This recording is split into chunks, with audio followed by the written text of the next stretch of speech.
I don't know how this can be resolved other than um, it's unfortunate.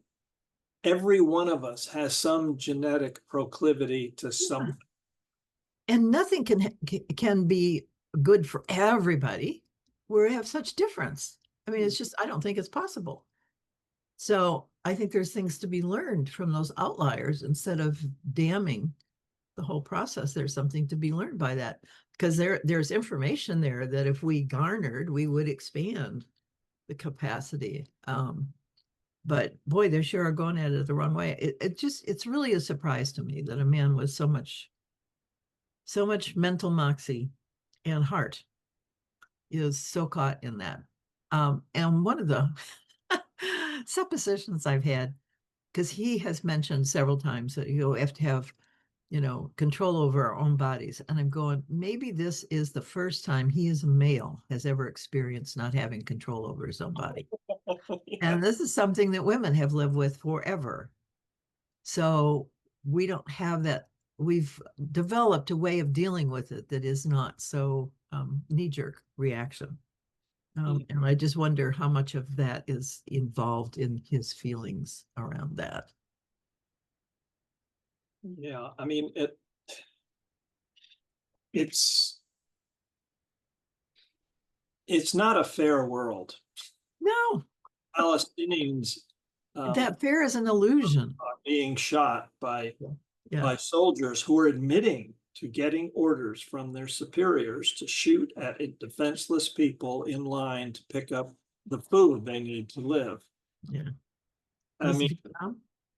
you know, it's just crazy. And I'm not going to rant on the Jews. I do understand. I do understand their situation as well, and Yeah, the me too. fight Palestinians have brought against them. And it's just a terrible situation. Yeah, yeah. Well, there's a point I think where being human and valuing life gets in the middle, in the front of all those other kinds of things. And when you go from that backwards, it changes things. Um, Yeah, there you go. yeah, yeah. It's just really, really a surprise. So the other thing, the dragon we've been fighting, and Carl has really been poking this one pretty hard, is the forest industry. Yeah, Uh, and that's really starting to come up more and more, especially with all the action in Washington to sell off forest land and to do that kind of stuff has really raised that in public awareness in a way it hasn't been before. But I was just reading an article about uh, a professor who was teaching water management, bioregional water management, in a university who believed that trees use too much water. And so he was a proponent of removing trees to save water. it, well, it boggles the mind. It, the flip side of that, and I'm sorry I was driving at the time and I don't remember the entire name. It was something called All About Trees or something. It's an international organization. And what okay. they're doing is training farmers around the world to plant trees. Mm-hmm. They didn't go into the details, but immediately I'm thinking, yeah, plant trees, secure the water Yeah. was what came to my mind. And I bet there's at least a 90% chance that that's what this whole organization is based upon. Yeah. It's right on prime radio during as they drove through the center of Atlanta. Um, this organization was asking for donations. Right. Right. Right. So I just thought I'd mention that just because not Yay, there's somebody else. everybody who's nuts. Yeah, there's a trillion tree movement also, which is being supported with a lot by a lot of bigwigs. Mhm. And I don't know enough about it um, to really say one way or the other, but from what I've heard, I've not, it's all about trees. It's not about forest. So that would suggest that they're planting individual trees wherever they can plant individual trees. And while that's of benefit, it's not sufficient and it has its problems. It actually creates some problems by doing that. Yeah, Yeah. yeah. So, but a little success here, a little success here. The city committee that I'm on has agreed to allow me and another committee member to write a proposal to them, to the city, for a pilot project using biochar on city property to validate the reduction in water use that would engender. So it's a little step forward, a teeny tiny step forward. But if we can prove that they're actually using less water because they don't need it because the biochar holds water, then that would be something that would allow them to expand that in throughout the city as a policy and Yeah, get into actually doing biochar as a public just get it service. on the basis of the municipality, they're actually, Yeah, shifting gears. yeah, yeah. It would help keep water in the soil, which is my goal. And it's not the whole answer, but it is a beginning. Fantastic. Yeah, so I'm feeling pretty good about that. I don't know what it's going to look like, but at least it's a toehold.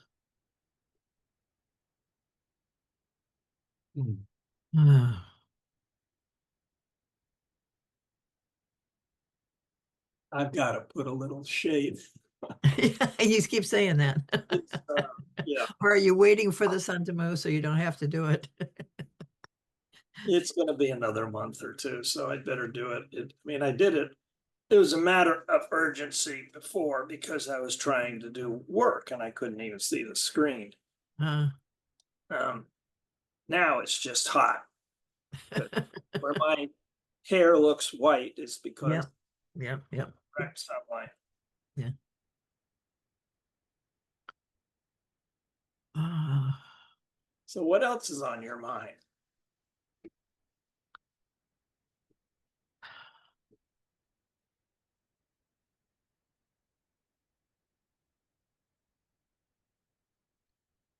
the other thing that's come up this morning really has been, and I haven't really thought about this in these terms for quite a while. But one of the Substack things I was on had an article about, or a graph. I didn't even stop to see anything more than just this graph. And I didn't really pay attention to the graph either, so I can't even speak to it.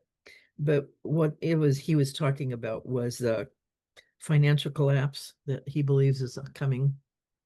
And I actually do think that that's true too, from just a variety of ways.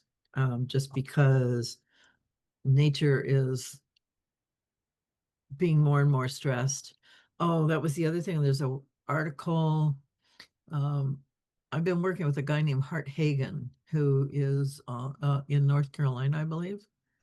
And he has been working with a company called Bio4Climate on the East Coast that does Miyawaki forests. Yeah. And Hart's a very interesting guy. Uh, and I've been encouraging him to be bolder about talking about the biotic pump, which he feels he doesn't really quite understand. And I've been trying to give him enough foundational information that he'll feel comfortable talking about that. And he's not quite there yet. And he doesn't have some of his facts quite right. So we're working on that. But one of the articles that I came across that he's really resonated with is the fact that we have lost 12,636 gigatons of water from the soil in the last 17 years.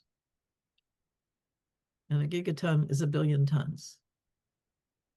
So that means it's in the air, pretty much, or it's fallen into the ocean, in which it's salt water. Neither of which are really useful. which just really, so the issue of soil and, of water and soil is a gigantic world crisis that people don't really understand is happening. Yeah, they haven't even really identified it. Yeah. And in the article, they were saying things like, oh, it can never be fixed. I mean, they didn't understand the cycle. They just saw it going up and figured it couldn't possibly come back down. I mean, they just really didn't understand it. It was just, so it's like this alarm bell with all this false information. It was just really weird. But it is such a huge issue, and it's so fixable. You know, I mean, this may sound glib to begin with, but I'll make my point. The glib part of it is that I have a little humidifier in here, and whenever the water basket fills up, we take it and we pour it on some plants outside. So we're saving it. But to turn that into a larger scheme of things, that we have tons and tons, literally gallons and gallons, gigagallons perhaps, if it were totally managed, of air conditioner, Oh yeah, water. runoff. And usually it runs right into the soil next to your house. Mm. But I'm sure the big machines in town, in cities, the huge, that equipment is very huge and produces probably a lot of outrun. And I don't know what's done with it, but perhaps it could be managed so that it was Yeah, use. yeah, That would be a lot of water. yeah. I mean, we throw it away. I would presume it goes right into the sewers. Yeah, yeah. Um, Yeah, I was inside one of the CSO tanks that they put into the ground, of which there are 5 or 6, I guess, each of which holds, 3 or 4 million gallons of water. And they're designed for runoff too. So if they get too much, then it doesn't go through the tanks, it goes right into the river. And when it goes into the tanks, then the tanks kind of clean it and send it to the water plant where they do clean it, and then it goes into the river. And they're, really happy about what they're doing, but they're still taking it away from the land. And that is just such a hard conversation for them to get their little arms around. So we're doing it to talk about reducing the runoff, because their fear of runoff. Well, let's address that by trying to keep as much water on the land as we can, so you stormwater folks don't have to deal with the runoff. You can still deal with the stormwater.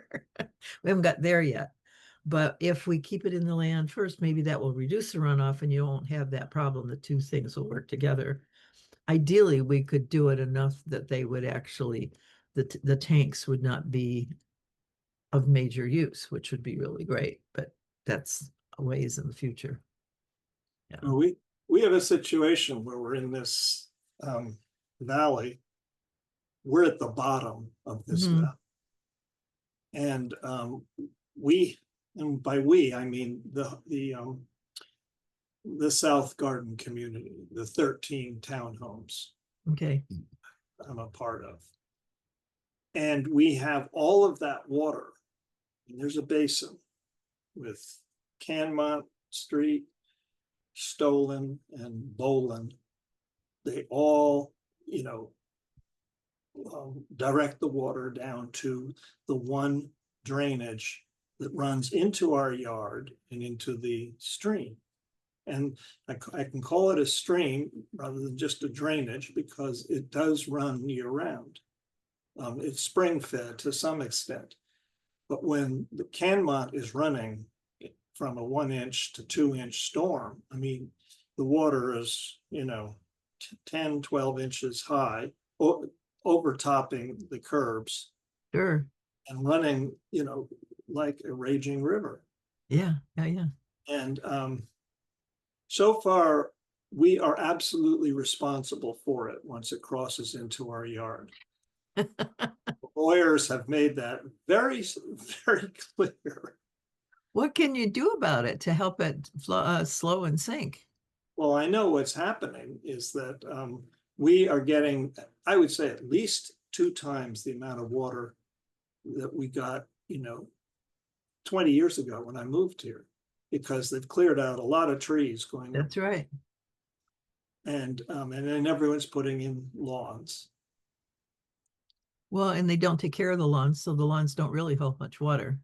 They really are just a runoff. They prevent soil runoff, I think, but they don't really hold water long enough for it to sink. So it kind of passes through. Yeah, because just I mean, they're all spraying for mosquitoes too.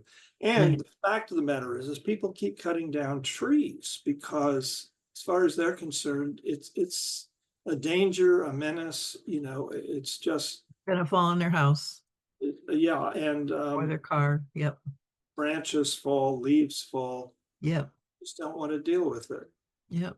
They'd rather, and they're assuming that the air conditioner covers was engineered so that it could cover whatever heat it can be thrown at that many square feet of house of Yeah. roof. I mean, it's the same as this one doctor. I had designed a house for him, and at one of my design meetings with him, I brought up the idea of airborne, of indoor air quality and airborne, chemicals, Oh, yeah. are harmful. All of his kids had horrible asthma. So when I heard that, I started talking about this. And I said, would you like to explore this with me in terms of the design of your house? He said, well, no. He said, the asthma is totally under control with the drugs. And that was it. Yeah. There wasn't another word to be said. And so it's kind of the same trees around for a Yep. lot. Yes. We need to teach critical thinking in schools. Great comeback. Absolutely correct. That's where it all begins. Have Yeah. some curiosity, Yeah. interest. Yeah. And see interconnections, see, understand patterns. Yeah. Well, Yeah. Oh, we've gotten so lazy as a species. well, I am building new composting, little cabinets outside, where Oh, we make all of our stuff, and we have different bays so that we can let stuff cook for a while, and the other one takes all the new.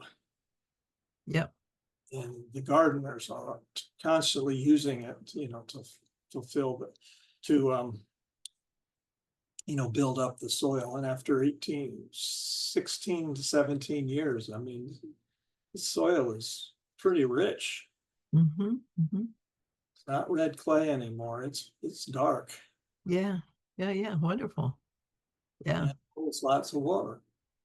Yeah. Yeah. And it will hold water. Yep. Yep. Even Yep. so, most the water that runs off the yards behind us, I saw where it ran off when we started this garden. And so that's where our pathway goes. And then it goes to the end of that pathway and it dumps into the drainage ditch. And, they're all grass lawns going up. So the water that comes through is just about as much as out on the street. Yeah. Not as much, but a lot. Yeah. And luckily, I can get rid of it. But Make wherever, use of it, actually. I And don't we're know, maybe gardening with it. make use of it to some extent, but Yeah. most of it goes through because it would just make a pool. Yeah. Well, it wants to make a pool, actually, probably. Yeah. Where you are. You would Yeah. make a pool over the strawberries. I don't want to do that. Yeah.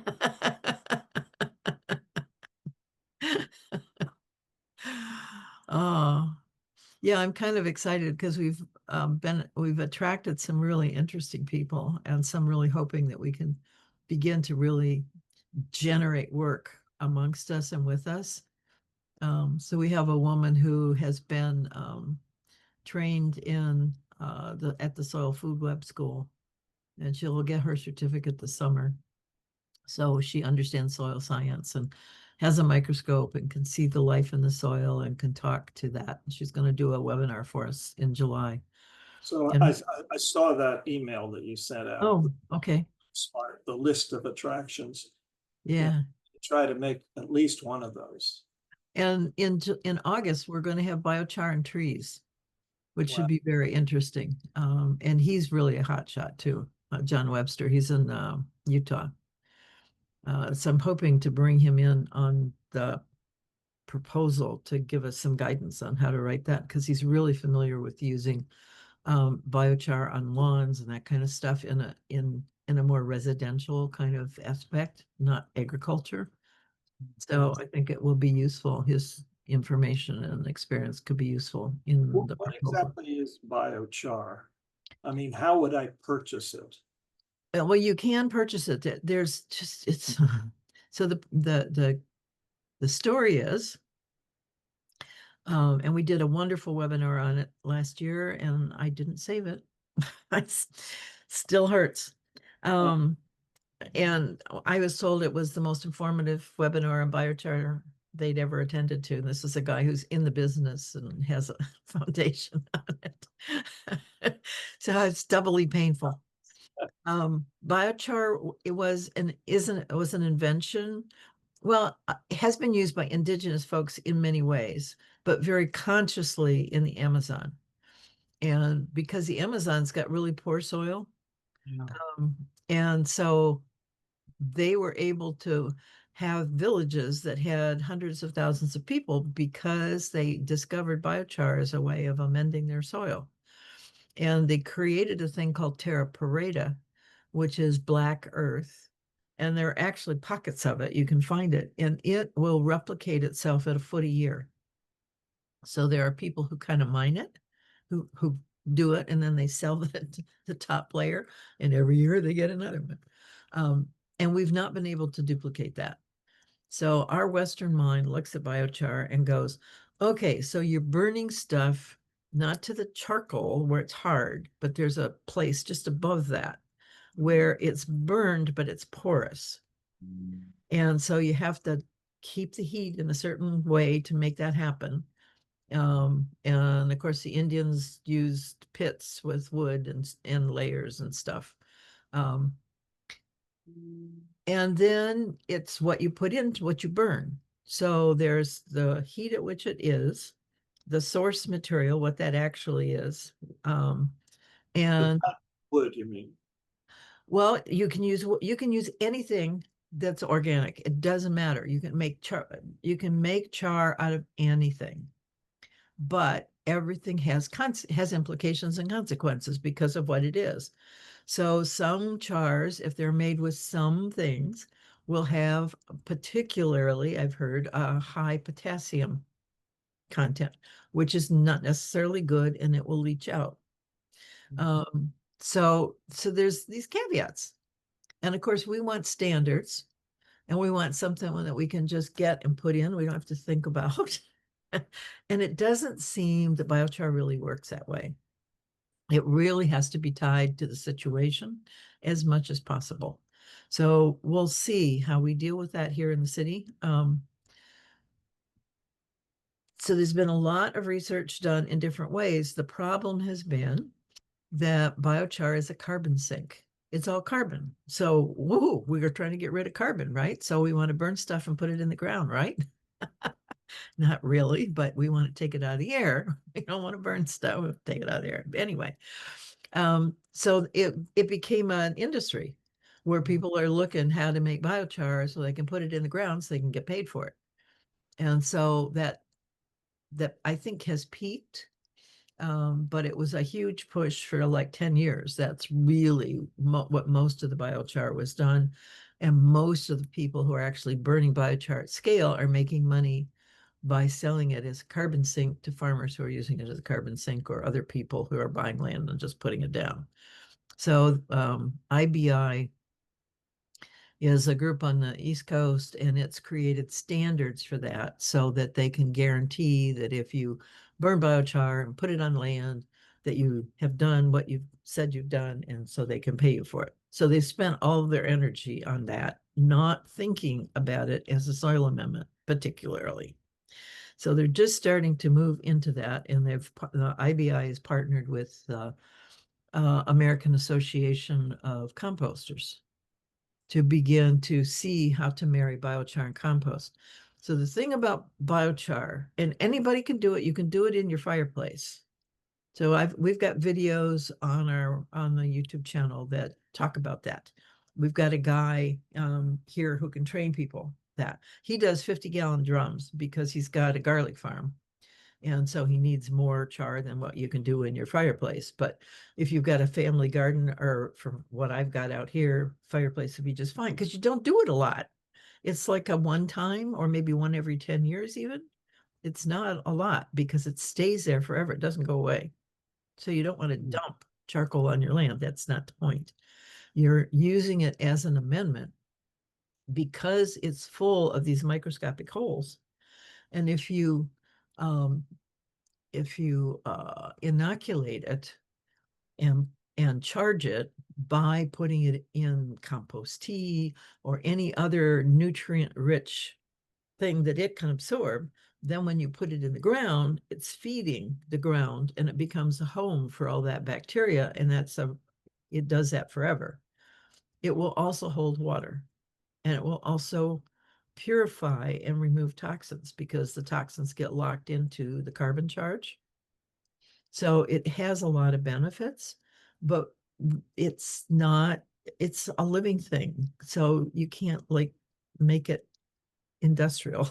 And we're trying really hard to do that. Um, so those are the caveats. So you can get it from Amazon. Um, there's probably somebody in your area that would sell it in a bag. And I just don't know enough to know how to tell people to assess the quality of the biochar they're using or looking for. I don't know what questions to suggest you ask or any of that at this point. So we will be learning that because this will be a pilot project, and we will have to make a recommendation to the city that they burn these kinds of things in this kind of container and use it in these kinds of ways. And probably there'll be a range of parameters.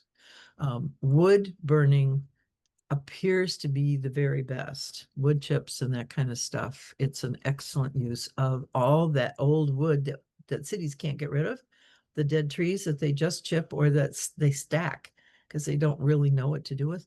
So these can be burned and returned in a very useful way if the city wanted to do that. You can burn other kinds of green waste. There are some places that will grow like a crop to be burned. Um, and yeah, and they seem to have different issues. Well, there, I don't know. a city like Atlanta, there are arborists, well, tree companies that Yes, basically tree removal. yeah, Uh, they come in and do a few trees, either cutting them down or just limbing, and they will yeah, have these huge back, stake bed trucks, yes, or two or three, and yeah. that's just for a couple of acre property. Yeah. Um, And what every do they day, do with it? 24/7. And no, they mostly dump it. Yeah, or they chip it. So, Well, they chip it into the truck. That's what's holding okay, it. It's not okay, locked. all right, okay. Those chippers have gotten so powerful now that they can probably take anything up to say 10 inches, almost 12 inches. They'll just chip it up. Oh, have you seen the machines they use in the forest? They can actually rip up a tree by its roots, pull it up, and they trim it I've and never put this and cut it up and put these logs. I mean, all in one thing. It's just, yeah, Not only yeah, that, a lot of lot of human beings have lost their jobs because of those machines. Oh, yeah, and they compact the soil. I mean, they're just wonderful. They have all these unintended side effects. Yeah. Um, So the yeah, natural resources are there. yes, yes, yeah. It's just a different way, a different use of the waste that we have that now just is sitting there because we don't Usually know what to do with it. crematoriums, those are usually sitting around not working. They could be making biochar. Yes, yeah, Every yeah, once in a while, when a human chooses to be, you know, cremated, you yeah, can do that. yeah, It's just, it's like there's so much if available um, yes, opportunity, for yeah, the use of what we do have and yes, to slightly different use, and suddenly you've solved three different problems, and you have different right. income streams. Yeah. Oh, and that's been my proposal to the city. I did an 9-page paper on two of the areas of concern in the sustainable action plan for the city that they adopted in 2021. And I've never done anything about it. And they had 200 goals there of things they should do or could do. And so I said, well, in the area of water and in the area of land and transportation, here are 30 things that you could impact if you just decided to keep rainwater. With that choice, you can impact all of these things. And there were 32 footnotes. And I don't know if they read it. I mean, they were impressed by it, but I don't know if they read it.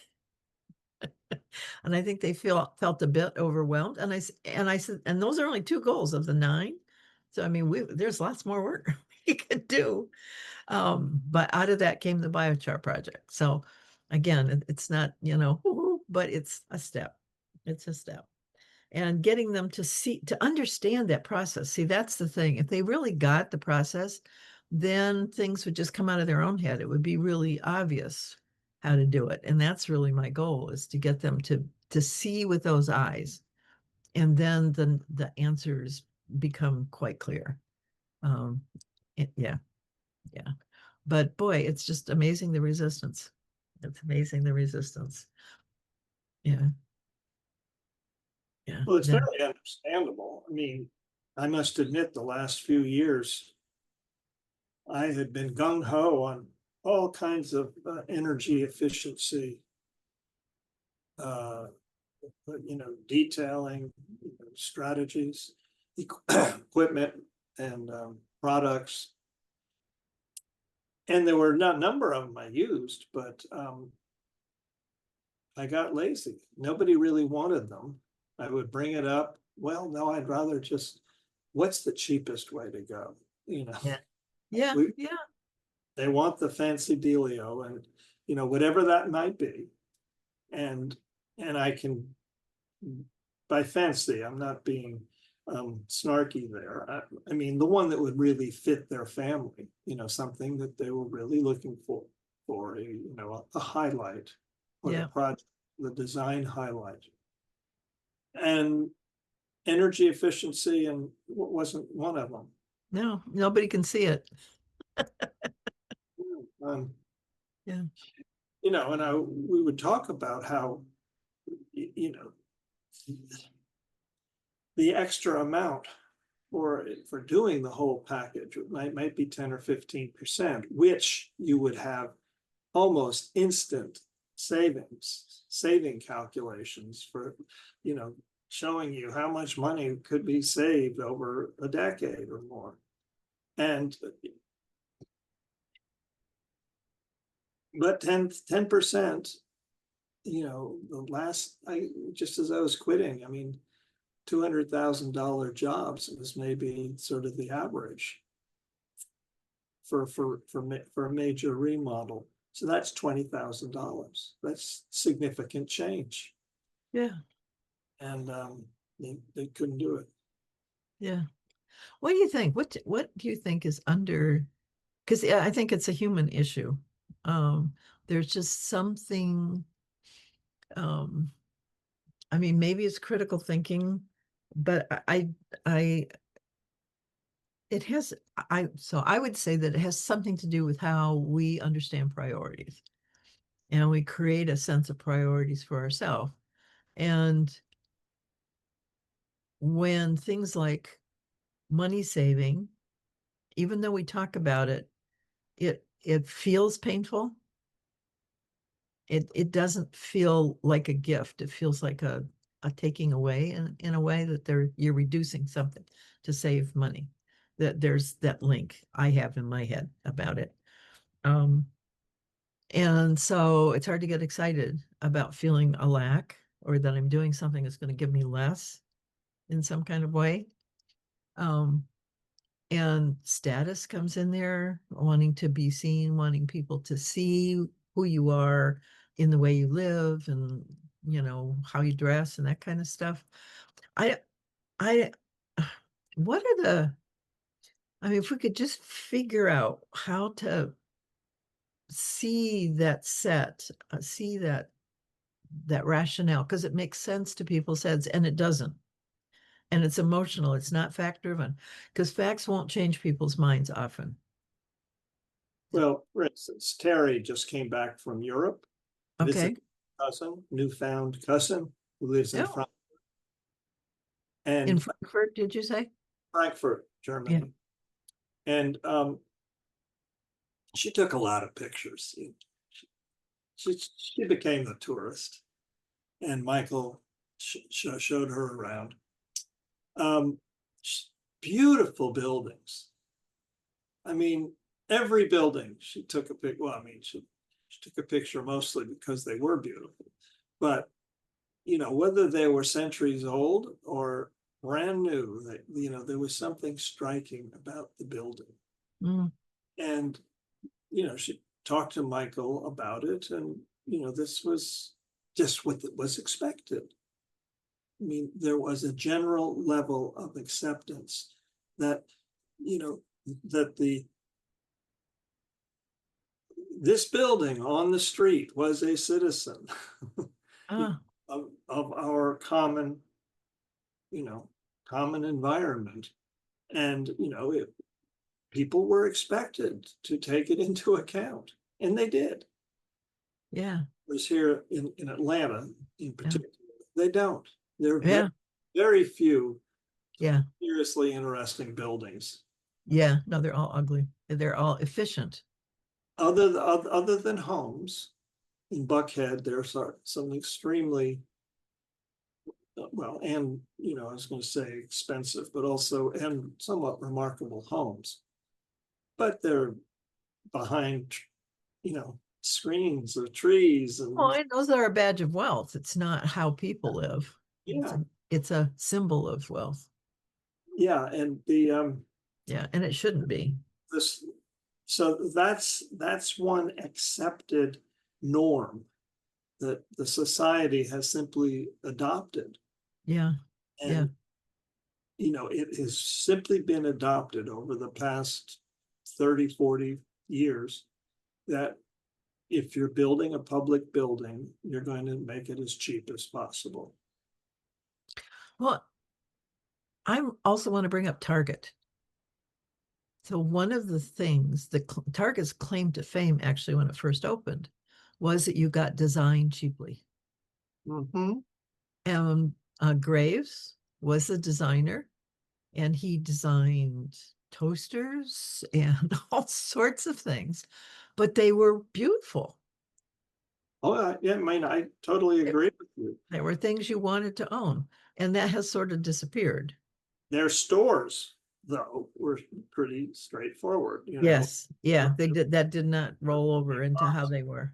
Yeah, Um, yeah, yeah, every once in a while, I mean, even Lowe's, you know, the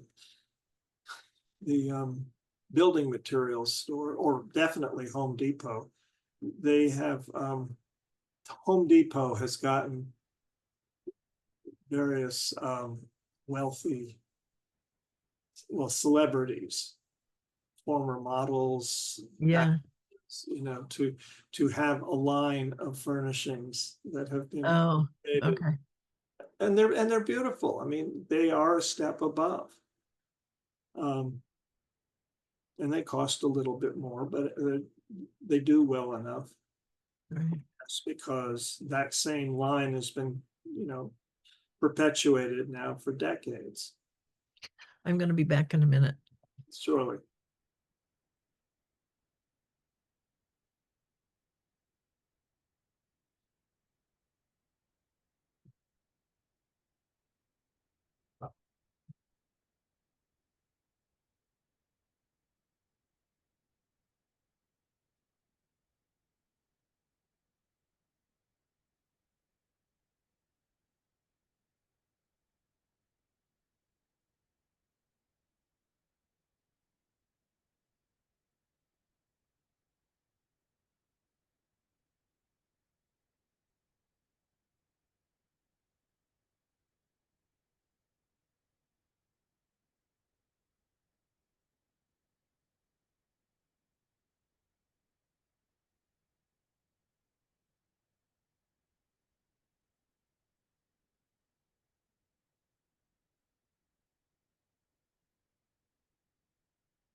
Sorry for that.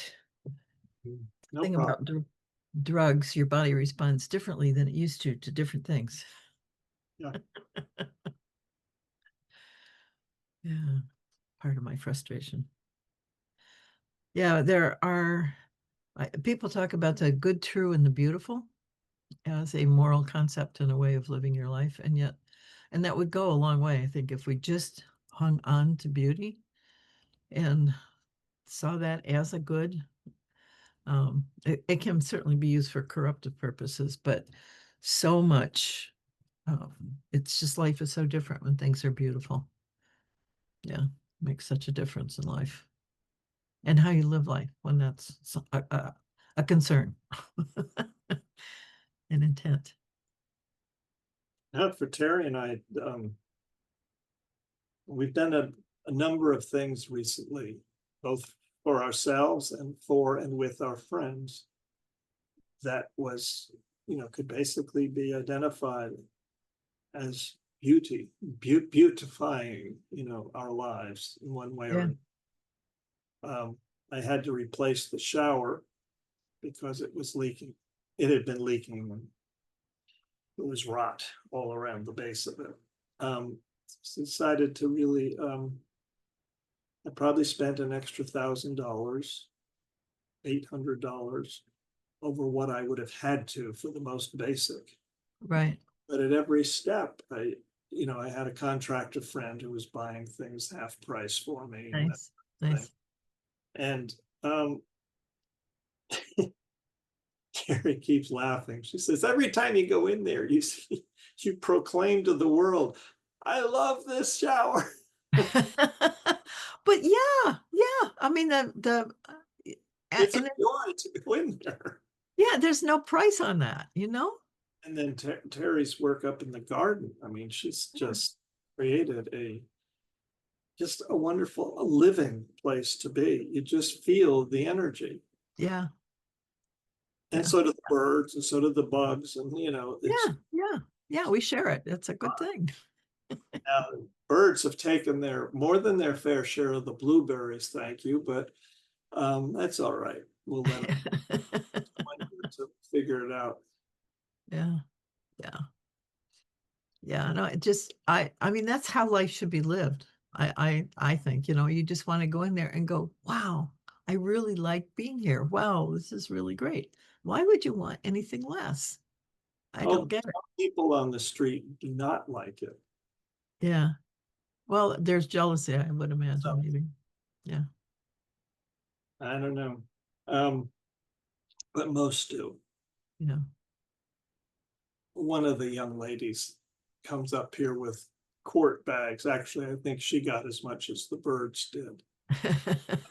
So she doesn't use the garden in any other way. It was like, I'm quite willing to accept that, since I'm not dependent on the blueberries. Right. Right. Um, Yeah. Yeah. Oh, the choices we make. Yeah, it's just, maybe that's really the point of life, is learning how to make choices that yeah. enhance, the prime directive, choices that enhance life. That, Well, I that want to point too in this that, what's his name, Miyake, talking about the miniature Miyawaki, yeah. Miyawaki, and that's because it enhances life. Yeah. Well, our garden, it's beautiful, but it's not meant to be only beautiful. It enhances life, and Yeah. it enhances the interaction, the lively interaction between all of us. And the dog, you know, the dog walkers come up there, walk through the garden with their dog, but everyone comes out on the street with their dogs. It creates a very lively neighborhood, which I don't see much, Right. uh, example of that up and down the other streets. Yeah. Yeah. I Yeah. don't think people realize just how much we have excluded life. It's not just the natural world. I mean, the Yes. so-called wild animals are now inhabiting Atlanta. They're all through Atlanta Yeah. because it's a main ridge line with, what would you call them? I'm at a loss for my terrain terms, but Ravines. they're Ravine. streams, small ravines running in streets, running down to a pattern of rivers or streams, collective streams, all through the city. I mean, the whole metropolis. And where those streams are, you're prohibited by law from building within 75 feet of it. Oh, nice. And so there's dense forest along the top. So there are deer into the center of the city. There are coyotes, there are foxes, there are raccoons. Yeah. And this is into the city. This is not just Yeah. called suburbs. Yeah. We're actually seeing some moose Yeah. walking through. Yeah, one of the places I was looking at moving to says they have a moose that walks through periodically. And Well, there, this yeah, is where the food is. yeah, I yeah, mean, lots of food here. yeah. There are many food deserts in the so-called natural countryside around us. Well, that's how forests are managed. They get rid of all the food so it won't burn. So, So and they don't have, so the we, animals have done, yeah, they're not stupid. They yeah, have decided to move into the city. Mhm. Yeah. They decided, but they had to move in. It's very curious to watch this happening. Yeah, and that we rationalize it so well. If we take all that dirty stuff off the floor, then the forest has nothing to burn, but it makes it hot. So actually forest fires move fast or and are more intense. Um, and what's interesting is that we're blaming all the property damage on the forests when oftentimes the houses that burn, the greenery around them is untouched. And we've got lots and lots of pictures where that's true. So the house itself catches because of the way we're building and the kinds of things we're building, and because embers are really a bigger issue than anything. And embers are blown because of wind. Wind is stopped by forest canopy and slowed down by forest canopy. But when we thin that canopy, then the wind is faster. It's just, and it's not rocket science. I mean, when you talk about it, it makes logical sense. You can see how that's true. But the language of thinning and reducing fuel load makes you think that if there's nothing to burn, it won't. But it's wet that keeps fire in check. Yeah. And reducing fuel load creates dryness. We reap what we sow, and we have sown. Yeah, yeah, yeah. We have adopted capitalism, and it has sown horrendous, destruction of the natural environment. Yep. That's what we're reaping right now. And sure. I don't know one thing I would suggest is that when I was living up in North Carolina, a lot of the good old boys really do know about husbandry, Yes, yeah. and Yeah. they need to be up there with the titled experts. Well, a lot of forest people understand that, but they're working in a system that will not let them do what they know needs to happen. Well, particularly because they know a very specific locale, a Yeah. specific set And of. they can watch the degradation and they know it doesn't That's work. also incredibly important. Yep. Yeah. I mean, I'm sure not I'm pretty sure Phoenix probably has coyotes, but it wouldn't have a plethora of different species because, It would have birds. yeah, it would have birds. Yeah. And I think that's something that Tucson is learning. I don't know. Tucson pays something like $80 billion to take water from the Colorado River, or something like 300 miles from the Colorado River to Tucson. And yet Tucson gets more rain than it uses. And so they have begun, because of Burt Lancaster, um, to understand how they can keep the water when it comes. So they don't have the drought intensity when it doesn't come. But it's not like official policy. They're doing it in pieces, but it's not consistent throughout the region. But it makes a huge difference. I mean, they have huge green spaces in Tucson because of that. Not that they're watering or anything, but they've actually reduced their draw from the river and just used the rain, been able to keep that rain. Um, but it hasn't been sufficient to stop drawing from the Colorado River, which would be a good thing because that's really sorely needed. Yeah. I puzzle over how they get it up there. Tucson's almost Well, that's why it costs so much money because it's 800 feet to maybe 1,000 feet above Phoenix. that's right. So they pump it up. Yeah, Eight, all the effort. Yep. it flows through Phoenix. Yeah. Phoenix Well, take, the yeah, Arizona Canal, which is all the cement thing that they push the river through, I mean, kills the water actually, because the water gets hot and it doesn't really move in the way water needs to move. So it really lowers the quality of water that they get.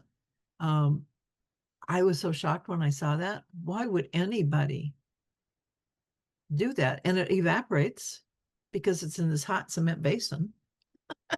I mean, where was their thinking? I mean, it would be better in a pipe than it would in this open basin, frankly. But I'm yeah, sure it was cheaper to do a basin than a pipe. I don't know. yeah. Well, anyway, Yeah. okay, I think I need to get going. Oh, it's nice to touch base. It Yeah. is, it's nice. Yeah. I appreciate it. And I understand your frustration at times. It Just, seems so obvious, but yeah. there also seems to be a long way to go. Yeah. Yeah. Oh, well, Okay. Big hug. bye-bye. So I'll talk to you soon, at least in a week. Okay. Of course, All right. that's the third, isn't it? Yeah, that's the third. Yeah. Okay. Yeah. Like if I'll be here. I'll be here too. Yeah. Yeah. We're not going anywhere. Okay. Bye. Okay. Bye.